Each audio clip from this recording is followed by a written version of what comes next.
তো রোজ রোজ একই রকম চিকেন খেয়ে আমরা খুব ডিস্টার্ব হয়ে গেছি। আজকে এটা দেশি মুরগি এনেছে বাবা, তো এটাকে ভাবছি একটু অন্যরকমভাবে রান্না করব। তার জন্য কি কি রেডি করেছি দেখো। এখানে শুধু পেঁয়াজ কুচি রয়েছে। কেন? কারণ এখানে অনেকগুলো, প্রায় 4-5টা পেঁয়াজ, 1 কেজি মাংসের পরিমাণ, আদা রসুন আর কাঁচা লঙ্কা দিয়ে মেনলি করবো। আর একটা শুকনো লঙ্কা আছে শুধু রঙের জন্য, আর একটা গোটা ক্যাপসিকাম ভালো করে জলে সেদ্ধ করে নিয়েছি। আর এখানে তেল গরম করে আলুগুলো ভেজে নেব, তারপর চিকেনটা ভাজবো। আর এটা ঠান্ডা হলে মিক্সিতে একদম মিহি পেস্ট করে নেব, তারপর দেখতে থাকো। ভালো করে লাল লাল করে ভেজে নেব। আলুটা ভেজে নেওয়ার পর চিকেনটাকে হালকা করে ভেজে নিচ্ছি। এটা দেশি মুরগি তো একটু ভেজে নিচ্ছি। আর এখানে মশলাটাকে ভালো করে পেস্ট করে নিয়েছি।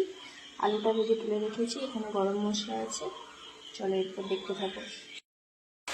ভাজার সময় একটু লেবুর রস আর একটু গোলমরিচ দিয়েছি। লেবুর রসটা দেখানো হয়নি, তো এই যে গোলমরিচটা দিয়ে মাখিয়ে নিচ্ছি। এতে কিন্তু আমি শুকনো লঙ্কা বেশি ইউজ করছি না, কাঁচা লঙ্কার উপরেই রেখেছি, সেই কারণে একটু গোলমরিচ দেওয়া। এবার এই গরম মশলাগুলো এই মাংসের মধ্যে দিয়ে দেবো, আর সাথে ওই যে পেঁয়াজ কুচোনোটা আছে ওটাও দিয়ে দেবো। দিয়ে দিয়েছি। এবার ভালো করে নাড়তে হবে। যখন পেঁয়াজটা আরেকটু ভাজা হয়ে নরম হয়ে যাবে তখন ওই পেস্টটা দিয়ে দেবো, মশলা। পেঁয়াজটা ভাজা হয়ে যেতে মশলাটা দিয়ে দিয়েছি। এতে নুন হলুদ দেবো, হলুদ গুঁড়ো আর নুন।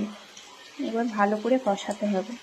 মশলাটাকে ভালো করে তেল ছাড়া অবধি কষতে হবে, অনেকক্ষণ সময় নিয়ে।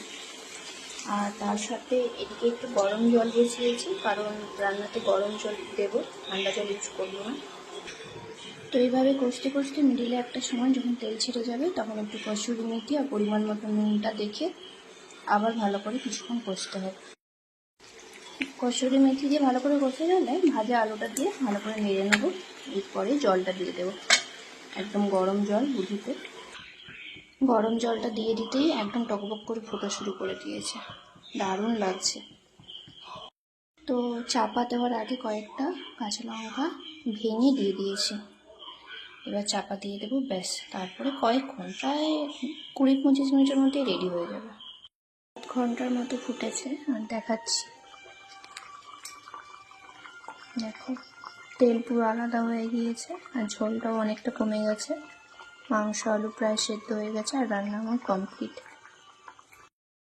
রান্না হয়ে গেছে, বেরিয়েও নিয়েছি। আমি আর মা খেতে বসে গিয়েছি, আর ওরা এখনও ফেরেনি, খেতে দেরি হবে। তো চলো, একটা গুড নাইট।